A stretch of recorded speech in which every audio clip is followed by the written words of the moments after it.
Good evening, and welcome to another segment of the New Black Leadership Coalition and the Black Power.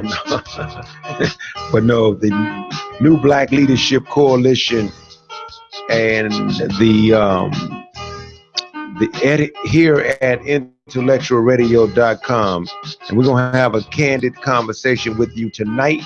And you know, ain't no telling what's gonna come out of my mouth.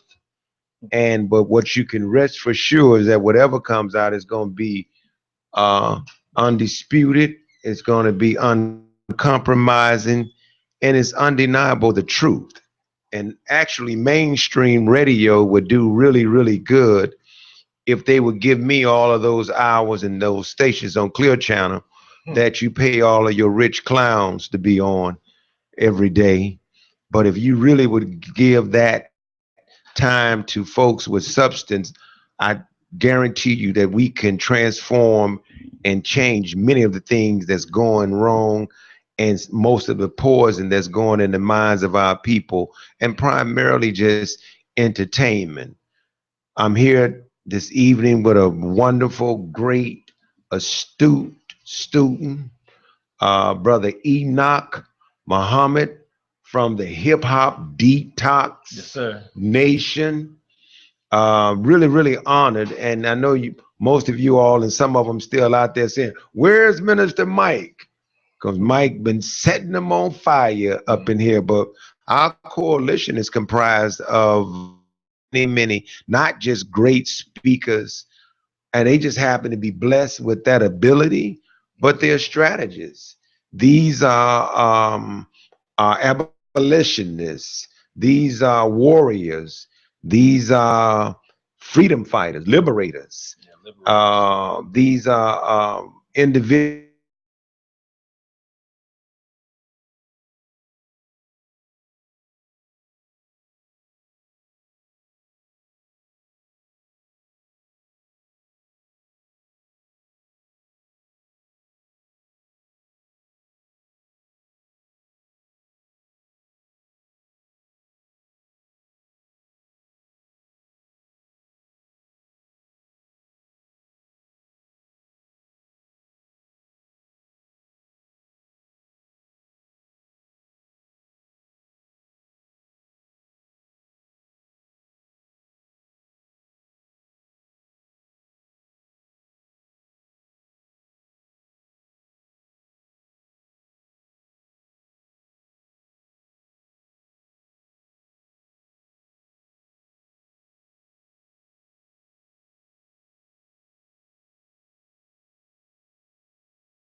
cycle right now is a real distraction from what it really takes to fix what's wrong in our community. So they have us stuck Most definitely. on the now Democratic convention. Last week it was the Republican convention.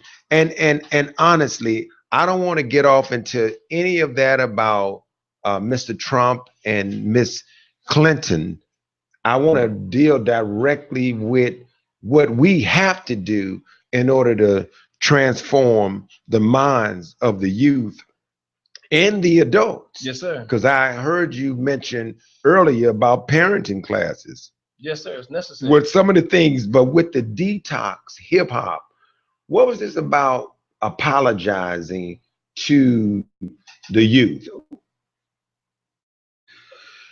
We had an opportunity over the last 10 years. It's the 10-year anniversary of Hip Hop Detox. So, our whole thing for this year is to rejuvenate, to empower, to synergize, to educate, to transform, to see what we can do to reset ourselves as adults first, to look at the conditions as they are, and then to begin to say, well, look, what do we contribute to these conditions so we can get our crap off the table, and then look at what some of these causes are that we can affect directly. And in doing that, we began looking at, well, wow, okay, in the history of our work, and we're a part of the solution. We're not the solution, we're a part. And in our part, we have to be honest. Well, we have parents that come to pick up children or take children to school, and we've witnessed when Gucci Mane first came out, the rapper Gucci Mane, 7:30 in the morning. You would have thought Snoop Dogg, Cheech and Chong was in the car. Car pulls up, smoke coming all out the window. You hear, you hear the music, and out the back, you see a first grader, third grader coming out. Mama open the door. She's saying something, talk to the children as she's smoking her blunt. And we're looking at this and like, okay, well, what kind of learning is about to go on with these two? They just got smoked out with mom, along with the flaming hots that they're eating, because they got the munchies. Right. So we look at these kind of situations and we say, okay, what is it that's needed? What can we do? How do we draw attention to the type of activities that will help? But it's not just on the parent side, because when we are in the schools, whether we're dealing with social workers, teachers, psychologists, etc., we see the interaction, the security guards, the staff, and there's a tremendous disconnect. How do you deal with that 14-year-old, that 12-year-old, that 16-year-old that you're looking like there's nothing to do but send them to jail or drug them up, give them some type of drug to slow them down, because we didn't go to school to deal with this. And that's quite disturbing that when you said smoking them out, that those babies actually got a contact. Oh, most definitely. And they were probably hungry. You said having the munchies. Oh, they had the munchies. For real, they had the munchies. About this is that we see situations like this all the time. And when I say all the time, I mean you can go into a lot of different schools, and if you know what to look for, you have to peel the layers back to find out, well, why is this student or these students in detention, or why are they behaving as they're behaving? When you communicate with them and really talk with them, no judgment, we just observe certain behaviors. We want to find out, well, how can we help? Well, after going through those kind of processes, some call it restorative practice, and you're having deliberative dialogue, but whatever title people want to put on there, you're having a conversation or a dialogue where you're listening. It's not about judgment, it's about understanding what's going on with you. What are some of the factors that's influencing this? And when you begin to look at whether it's cousins, uncles, big homie on the block, big homie not 30 and 40, big homie is like 21, 22, that's big homie. When you begin to see, oh, wow, okay, so your definition of being a student or being a man or a girl or a woman, you're getting your information from a variety of sources. Therefore, when you come into this building called a school, or you're on a block, you're behaving based upon those influences. So now the question becomes, well, okay, if this is sending you into a situation where you're dealing with the police, or you're dealing with the fact that you're being shot at every day, or you're dealing with the fact that your health is deteriorating. We even had a student, 16 years of age, died of a heart attack at one of the schools in Chicago. 16. And we found out later that he had a medical condition. He was battling with sickle cell. However, he was living the life of a 16-year-old that, I might drink a little lean, I might, pop a couple of Snapchats. You familiar with Snapchats? No. That's a pill. No. They have pills. They name them Snapchats and Facebooks. Snapchat. Yeah, Snapchat. It's a concoction of Molly and whatever other little ecstasy, whatever concoction they put on there, and they're doing these things with pre-existing medical conditions. So it's like, okay, we have a myriad of issues here. So when we had an opportunity to look at ourselves and examine ourselves, we began asking the students questions like, well, do you know what year your parent was born? Oh, my mom was born in 1972, 71, 65, 67. Mine was born in 80, 81, 84. So we're listening and we're like, okay, we could easily, quote unquote, go after the baby boomers or go after those who could have done certain things, but they're not going to be the ones that go on the block. They're not going to be the ones that can relate to the quote unquote hip hop generation, the millennials, and all these different designations. We need to have those who are still lively enough, but their minds, for whatever reason, are so distracted that they're not understanding that your contribution is leading your children either to an early grave, to the penitentiary to become a slave, or to get chopped up in that dog food syndrome. And when I say the dog food syndrome, organ donors on the black market is a pretty big business. So you have a lot of different things that's going on that, okay, mama, daddy, cousin, uncle, whoever, you have influence. There are things you can do. But let's start off with being real with them. We ain't gonna keep it 100. We got to go way beyond keeping it 100 with the young people. We have to make it where we say, what is our contribution to this? What is it that, for whatever reason, we didn't know how to avoid or avert certain things. However, we have come to the conclusion that the role we played helped you get to where you are, and now we want to take responsibility. So we will apologize for certain behavior because in our minds, we now have to make a decision to change our habits, change our moral compass, our value system. We have to do those things if we want our neighborhoods to change. How do we penetrate that spirit, this urgency, this message to the community? I mean, house by house or block by block, because that's the convention. Yeah. That's the effort that's needed. And that's why I'm very hard on people who tend to try to put the horse, as they've been doing forever, before the cart, or the cart before the horse. Right. And not realizing what you just said, there's some damage that has been absolute, is evident. Very much. That there's been neglect. And so with the hip hop detox, when it was a sheet of paper that I was reading. I mean, it was powerful words on it that was apologizing to the youth about us as adults that have failed them. Now, what was that about? The same as you saying now, but it was worded in a certain way to them. This sheet of paper, I have it in front of me actually. This sheet of paper, and if I can put it like this, older woman years ago, she told me that you have to deal with bullshit as you see it. And she said the definition is very clear that bullshit ain't nothing but, she called it chopped up grass, or she called it fertilizer, and she explained it. But the gist of it was, you got to look at what needs to be fertilized in your life. And there are certain seeds that are being dropped. Those seeds don't need to be fertilized.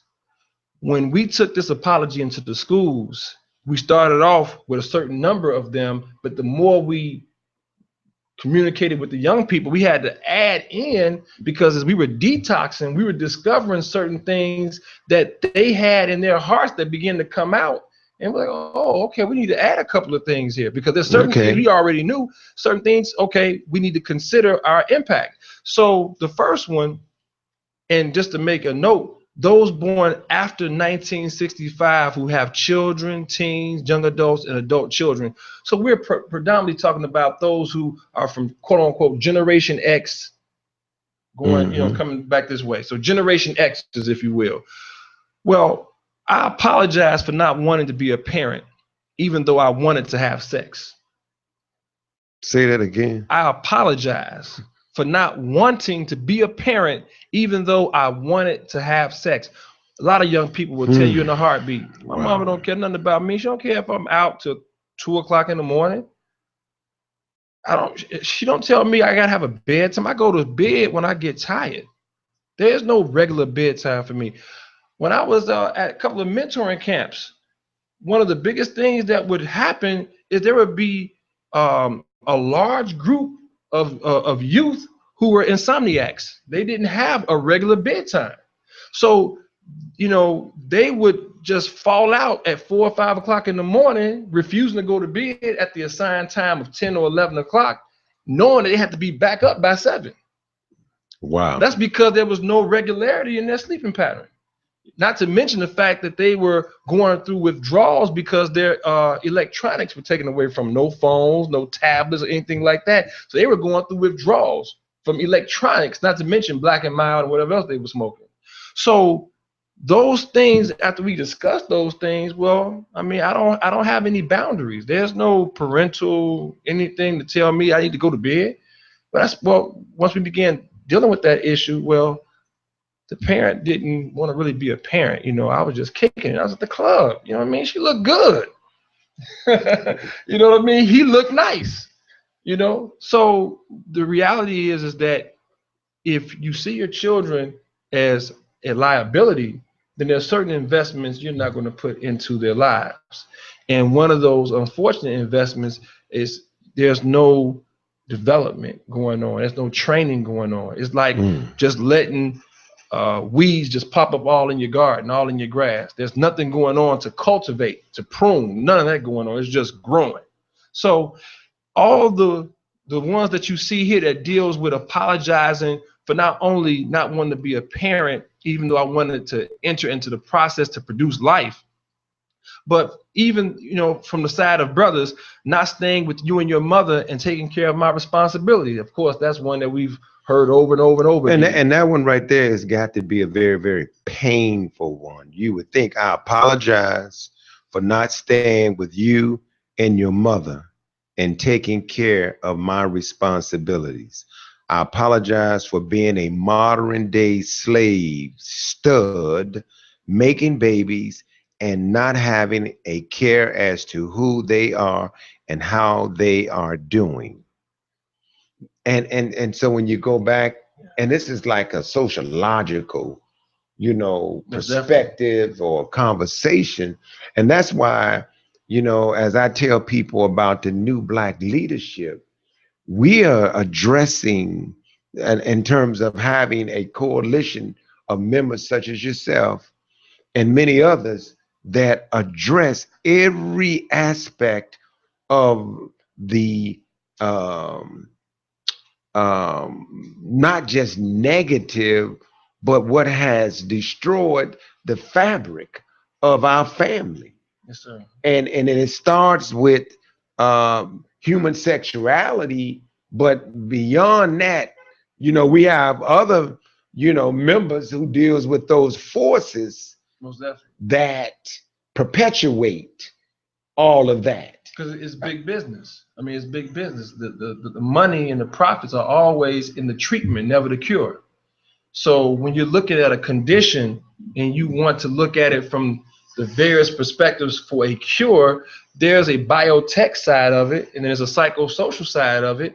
but then you can't dismiss the spiritual aspect of it and the economic aspect of it. And so when you begin to look at all those different sides of it, okay, well, who will man this? How can we administrate this so that we can be effective? And the problem is that, you know, on one level, disunity prevents that from happening, because now when you have synergy, because you have unity, we can synergize and look at, well, how do we deal with it from these various perspectives so that we will be able to have a complete working that takes place, so then we can produce outcomes that show that.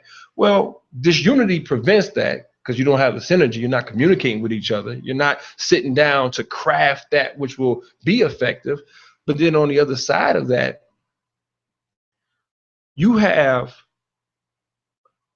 many of us who we've never communicated with anyone to tell us that, you know what, this is a history and this is a psychology that you need to be aware of, because we're not saying you don't have any responsibility. What we're saying is that there's different parts of this. Part of this is you're probably unaware of. You're not even conscious of it. But then there's other parts of it you are conscious of. Like, for instance, this. I apologize for being a follower of trends in pop culture and not a leader where I make decisions based on your health, interests, rights, needs, and virtues. Yeah. I mean, talk about that. Trends. Is sagging a trend, or is it a pop culture, or is it just plain foolishness? But it started somewhere. And when you talk about hip hop, and you look at gangster rap, or you look at the other type of music that was influencing the youth, and you look at this whole look, what did it stem from? And I know we don't have to go into it started in the jails and slavery, but what drove it now, and what continues to drive it now? Well, I'm going to start off with the public health side of this, because it's, you know, Hip Hop Detox, we are a public health organization. And so we started working a few years ago with Dr. Gunn, Dr. Greer, they're naturopaths, and we were given information regarding how the hip hurts when you sag. And over a period of time, after sagging for 5 years, 10 years, because Tupac was talking about in his rap about us sagging pants back in the late 80s, early 90s. So some people have been sagging for a long time, and those who have been sagging for a long time have reported that they had to have hip replacements. A few years ago, hip replacement was about $45,000. Now they're up to about $97,000, and that's for one side. And how young are we talking about? We're talking about maybe 28, 32. 28, 32, 33. A hip replacement. Hip replacements. Because they walking in a certain way just to balance, or to try to keep them from totally falling. Walk, they're putting pressure on the hip flexor area. Is that why some of them said forget it and just let them drop? Let them drop. You know what I mean? They got them right there in the thigh area. And sad. And the reality is that with a lot of the brothers, on one level, the public health aspect, when I bring that up to them, it's a conversation piece, because I began finding out, like, I say, you need to protect your hips, brother. What do you mean by that? And then I started talking about this hip issue, and I asked them, are you having any problems with your hips? Like, do you feel any pain? And at first it's like, well, nah. Well, I did think, I thought I had a basketball injury or whatever. Well, no, look at how you tighten your belt up right here in the hip flexor area. And the reality is they don't know. Just like I believe it was in the early 70s, late 60s, when magazines began putting out the health warning about wearing Stacks, the Stack platform shoes. And it began, that trend began a different trend of people having back problems. So that's what I should be having, back problems. Because they was wearing stacks. So you was wearing your stacks. Hey, I didn't wear them long because honestly, we had those biscuits on there, Flag Brothers and Hardee's. Right. Y'all familiar with those stores? I've heard, yeah. Yeah, so well, we Hardee's wear for sure. Yeah, so I had a pair. But see, you wasn't probably wearing those Superfly with the ones that was this tall. No. But I had mine was right. I had a pair and I broke them. I was at the they fell apart when I was coming down the steps, so it looked like I was crippled. Yeah. At the movie theater, I had to wear it. I was over. I ain't lying. I was at the Mac Vickers, man. But going back to the health problem, they produce clothing and fashion that was really unhealthy for us, just so that we could fit in, like the sagging we wore. And I'm sure it's probably something gonna come out that the chemicals in the Jerry curl juice have hurt some kind of way. No, I'm laughing, but all of that stuff, whatever we were doing to keep up with a look, a trend, a pop culture, is really impactful in terms of where we are right now. Yeah. I mean, I look at the hairstyles that we wear now. I look at the sagging, and just going back to the sagging. Right. How can we, and I know you all have been doing a lot of work with young people in the schools, but is that changing in terms of some of the young people pulling them up? I see some, but then I see another group, they seem to be just like rebellion. It's a mindset. I mean, psychologically speaking, I'm sagging because I want you to understand that I'm hard. I mean, it's a whole idea of I'm hard. So I'm going to bang my pants like this, and I'm going to wear them like this because I don't give a damn. I don't care. And I'm hard. I'm hard. I ain't never had a fight. I don't know any martial arts. I'm not in shape. They don't understand it's a security risk. Like it'd be a room full of quote unquote hard guys, and I say, stand up for a minute. Now, if you was in a fight and somebody that knows how to fight saw you like that, you're a security risk. All they have to do is step on your pants. If they get close enough, step on your pants. What's the most natural thing for you to do? You're gonna bend over to try to pick them up or pull them up, and as soon as you do, you out of there. It's an elbow to the temple. it's a right cross or something, because you open yourself up. You can't even run properly. You're doing a penguin walk, and then you trying to run, and you run with your pants up, and you running like this. So psychologically speaking, I don't want to just say it's a defense mechanism, but it's a psychological armor, if you will, in the way you dress, where I'm sagging and I'm letting you know this is my style, this is my swag, if you will, and this is how I do it. This is how we do it. And that whole idea of I identify with Lil Durk or Chief Keef or whoever's sagging, Vic Mensa or whoever you see, well, they've been sagging for a long time. And a lot of times the young guys don't understand that there's nothing new under the sun. Certain styles come and go, but certain styles, if you see them today, if you go back far enough, we were wearing baggy clothes. I remember it was that. sagging, but it was baggy. But then you started getting it tighter, and now you tight and sagging. And when you tight and sagging, yeah, the pants are. You ever see that basketball player Russell Westbrook? Right. Some of his outfits, tight but sagging. But you're putting pressure on certain parts of your anatomy that it shouldn't be pressure, and then you're walking. It's changing. I think that's the most ridiculous look that they have ever made. And I'm sorry, and that's a whole nother conversation that I would love to have Minister Mike on that, because it's about effeminization. Almost definitely. I mean, because when you start talking about some of that tight stuff, oh man, that's a deep conversation, and what's really going on with that. But I'll leave that alone. But I promise you, I want to come back one day and deal with that, because what is it that's influencing our babies? And when you think about the home, and you mentioned us not being there as men, fathers, daddy, uncle, mentor, etc. When I think about hip hop detox, it's like all of that.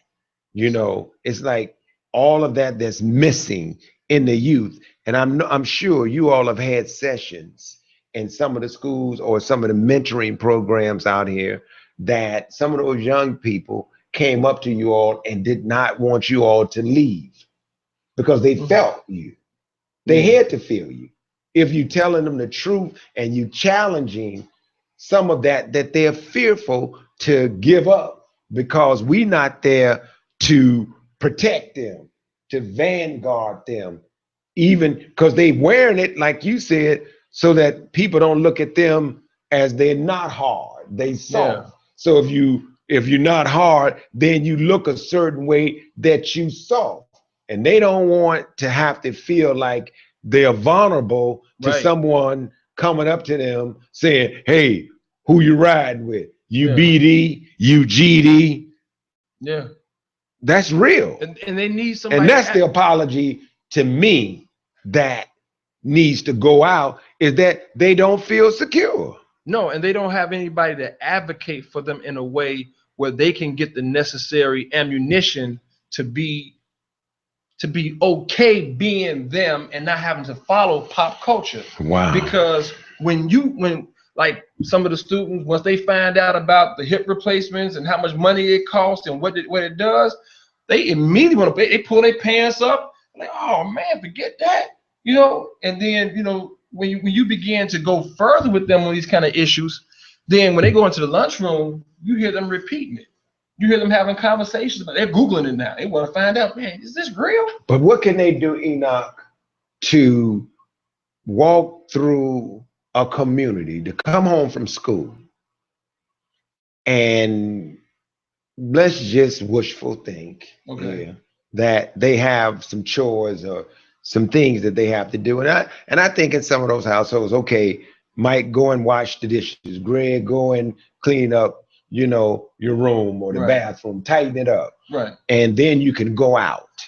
But when they go out, can they go out as a young person, as we did? We know what the answer to that question is. Right. And when do we see that world returning, that our girls can go out and walk down the block and go and meet two other girls or however many, and they start jumping rope, or they just sitting there talking amongst themselves and not feeling like somebody's gonna come and do some harm to them. But boys particularly, when do we secure them? And that's why when you talk about the nation being not a building or the church or the work of the prophets or all of these folks who say they're here to represent God and represent, something better. Well, how do we make young people feel that they can be themselves without needing to feel like they have to look a certain way or dress a certain way? Can we get that? And where? I mean, in certain neighborhoods, they could do it. Right. And they don't go all the way down. But in other neighborhoods, they go all the way down. Right, because they are down. When you are really down, it goes all the way down. Literally all the way down. There was a brother I know who does tattoos. And he was talking to me about this one guy. He was trying to convince him not to get a tattoo on his eyelids. And the guy wanted a tattoo where it had blood on one eyelid and then money on the other. And he was trying to convince him, man, you ain't going to get no job. You're not going to be able to do this, that, and the other. The guy said, look here, man, I got 3 strikes already. So there's no hope for me. So put blood money on my eyelids and whatever else on my face, because I don't see anything coming to me. I'm getting ready for the graveyard. Basically, I'm already there. I'm down already. So I can't go no further down until I just physically get in there and you put dirt on top of me or you cremate me or whatever. So the reality is that we have to not lie to them on any level, because once we lie to them, then we lose the only edge that we have. What kind of lies do we tell them? Well, first lie, we don't have many communities in the city of Chicago nor in this country that are predominantly black. We don't have a lot of functional communities. What we have are trauma centers. We have a lot of trauma centers. And because people speak of the village this, the village that, and the village we have, right now you have a bombed village that's like a trauma center. You get people hurt everywhere. The people who are doctors or healers, whatever, they're walking around with a bullet wound themselves, you know, got a couple of knives in their backs, but they're trying to help. And so when we can stop the facade and say, look here, this is the condition. This is what our capacities are. This is where we are. We are here. We want to be here. In order to get from where we are to here, this is the true assessment, and these are the steps we have to take. It's not about well, you got to speak positive and you got to think positive. Well, no, I don't disagree with the positive thinking. However, you cannot lie about where we are. Young brother told me in a rites of passage, we were doing a detox sessions with these brothers who had felonies, whatever. And so after one of the sessions, and we were going over a productive life versus a life going into the pen, and we had this map that was illustrating the roads that you can take. If you miss the straight and narrow road, there's a recovery road, you know, that you can go and navigate to get away from the penitentiary or early grave. And so as we were going through the whole process, one of the brothers, and I thanked him for it, he said, Brother Enoch, he said, I understand everything you just said, and I do agree with you. However, I can only speak for me. I don't know how to eat and survive on that green side of the map. Everything that you're talking about that's productive, I want to be there, but I do not know how to do that. I know how to make a stack, you know what I mean? If you're talking about making a couple of racks, I know how to do that on the rough side of the map, the negative side, but I have no idea of how to do it on the positive. Wow. And what that presented was an opportunity for us to say, okay, we got to wrap around him and others who have the same dilemma. Because the reality is that if I'm telling you I don't know how, that means I don't know process. So I don't know step 1, 2, 3, 4, 5. I don't know the A's and B's and C's of this. You need, if you're going to help me, I need you to do this. I need some training wheels. I need to know how to do this. That's courage. That's courage to be able to admit that in front of a whole bunch of guys who got felonies, who done did all kind of stuff, but he admitted it in front of everybody, and you saw guys shaking their heads like. And you know, that's really sad that a young man could feel so trapped, so hopeless, so fearful, because the courage is what we give them, you know, and that's why we say knowledge is power, and we let them know that there's a way out of it. And trust me, that's why, you know, I mean, Mike is my friend, you know, Minister Mike, but what I love about what he has been able to do, which I'm serious, there has not been too many people that I know in many organizations, be what they call themselves, reverend, pastors, ministers, motivational speakers. They've never been able to go and talk to these gang leaders or chiefs. And I know some people out there saying, ain't no structure. I'm talking about way back then. These guys who didn't talk to a bunch of people. Right. And those guys was hurting. They were confused, although some of them was making money, some of them was calling shots, some of them had material thing, but they wanted a way out. Mm-hmm. And sadly to say, they didn't talk to everybody.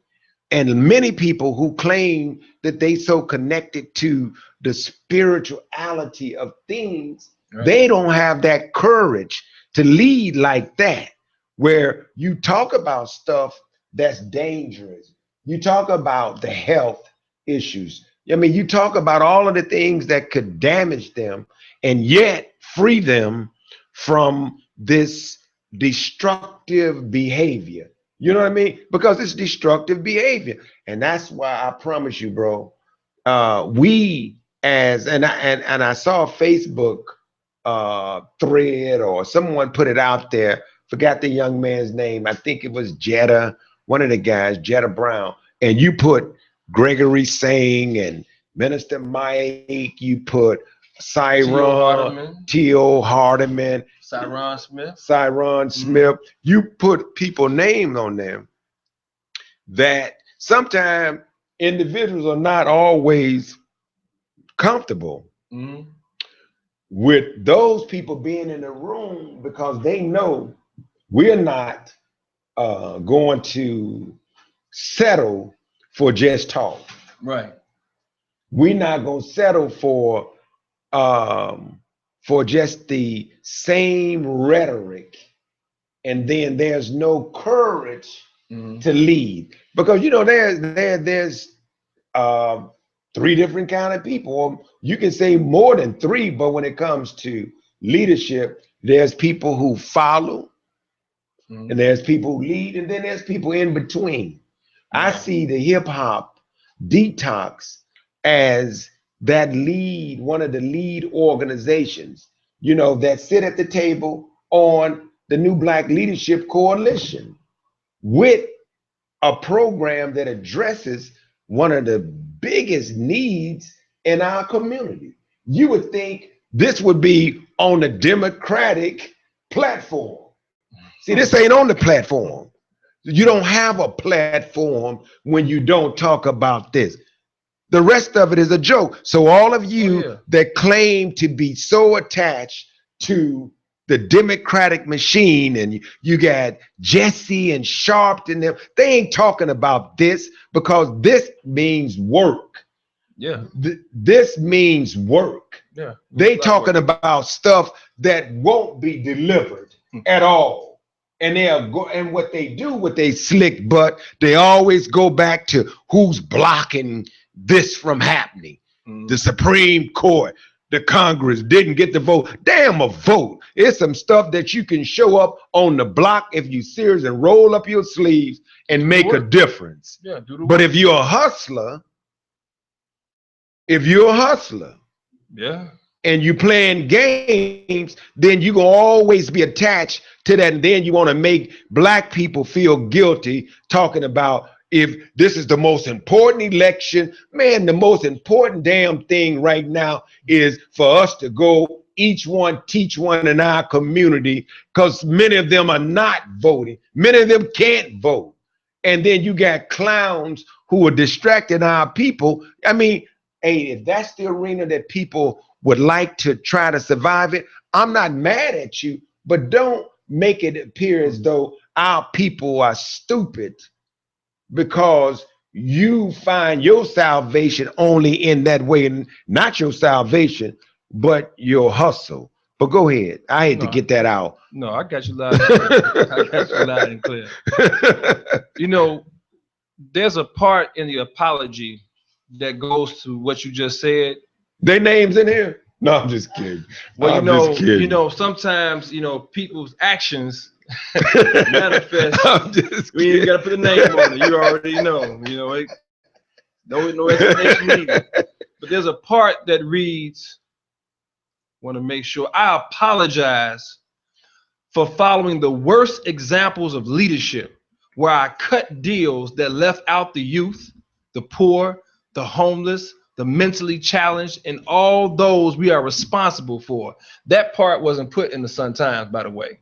Well, if you could just reread that, this is going, if you're watching this right now on Facebook Live and you did not write that down or hold that quote, can you say that again, brother? I apologize for following the worst examples of leadership, where I cut deals that left out the youth, the poor, the homeless, the mentally challenged, and all those we are responsible for.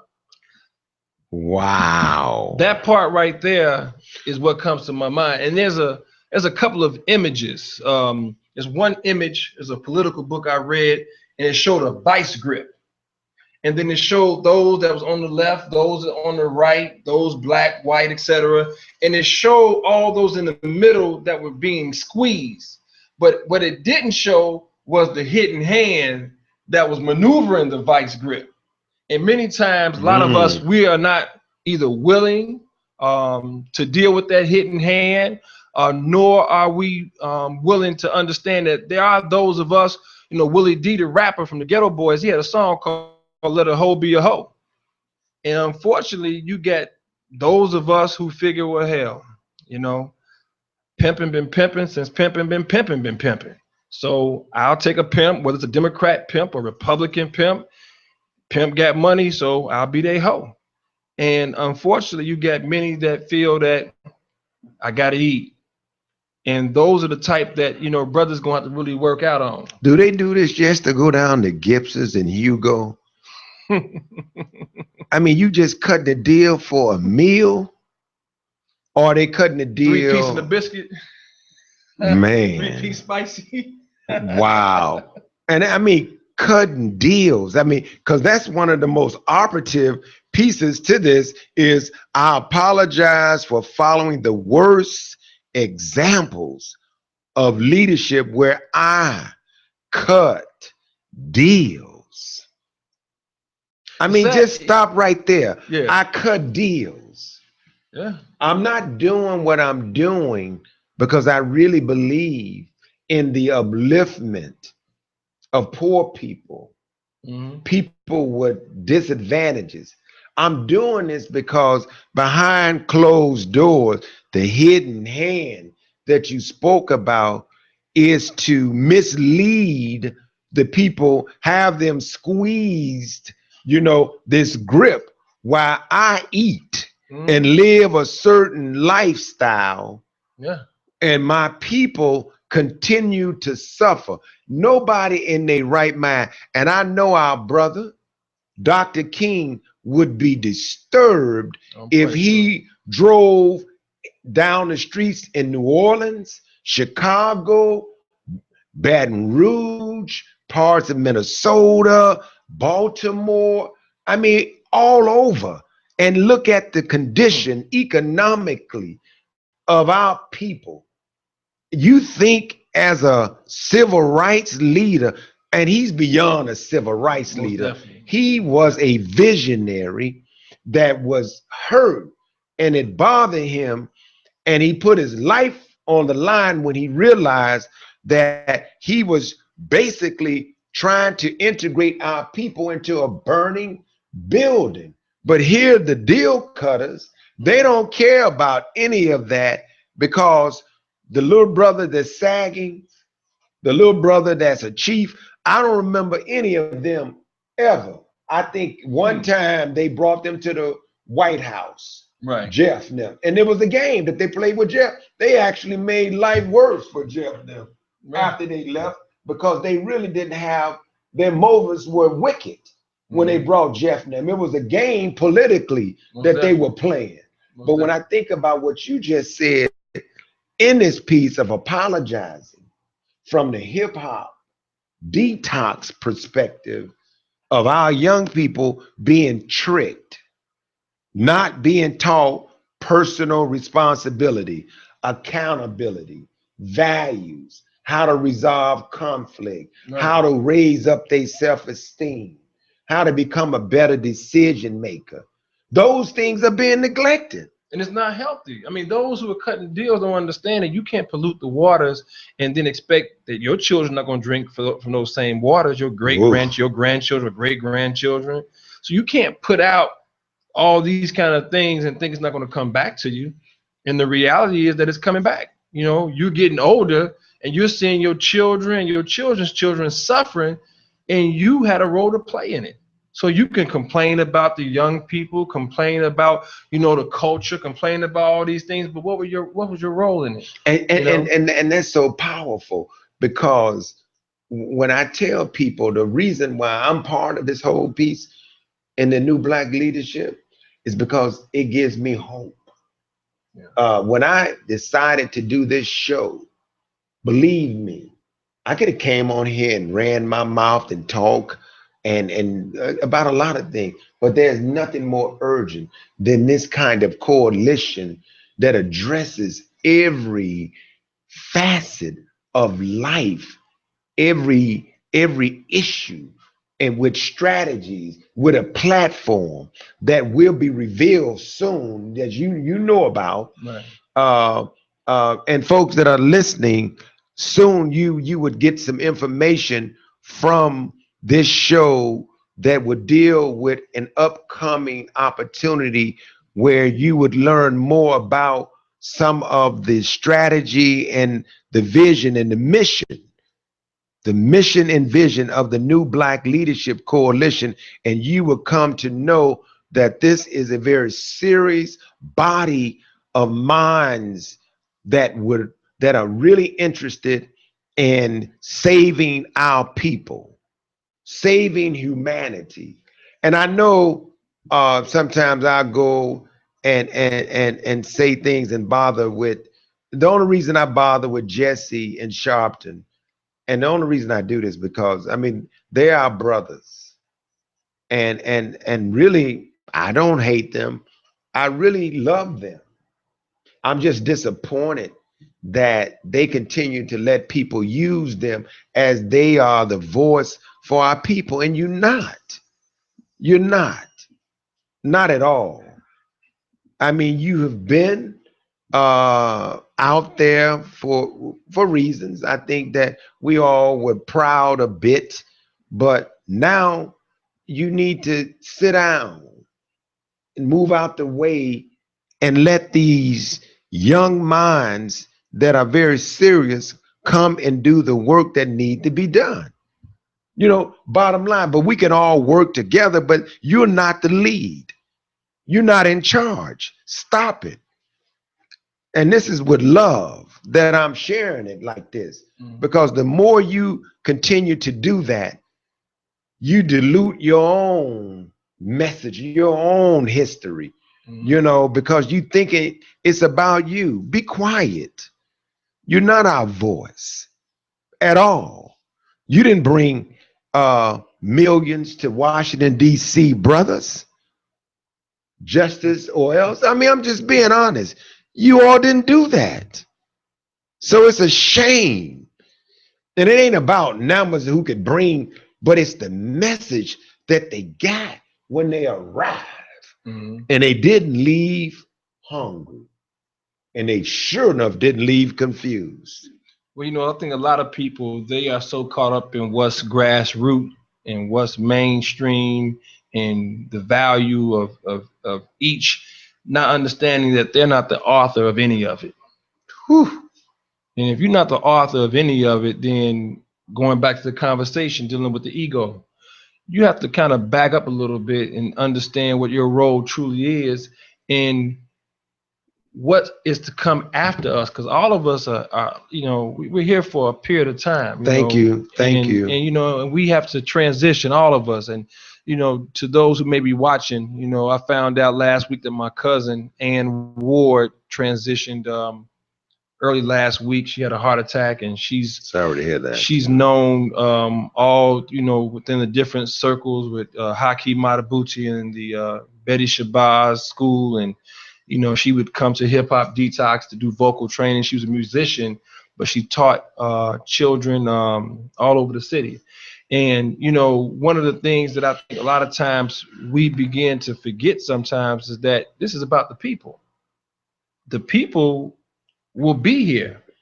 And if we're not planting the right seeds and we're not doing any cultivating to make sure that we have something to pass on, then we can amass a whole lot. And because we didn't do our job, then when we pass it on to our children or whoever is in our immediate family, we may be passing it on to some very dysfunctional individuals who are going to squander it anyway, because we didn't do what was necessary to cultivate even our own children.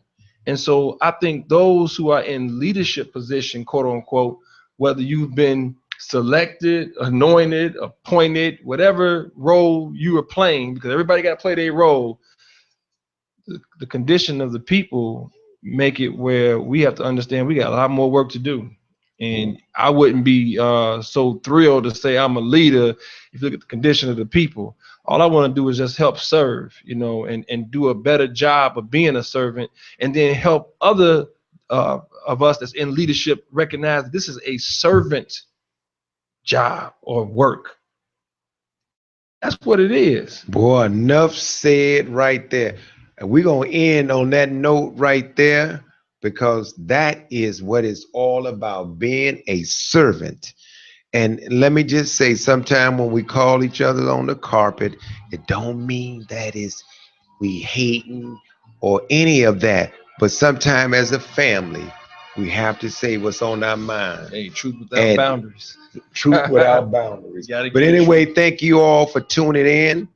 And Thank you, Minister Michael, for having me. oh man, let me say, we thank you for coming on, brother. I think our audience, I can see that many of them, and thank you all for tuning in, have tuned in and heard some really, really powerful words from you, brother Enoch. We thank you and your family and the movement, and we look forward for you coming back on.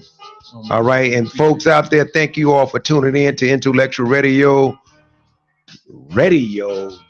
I love this station right here. Peace, the new black leadership.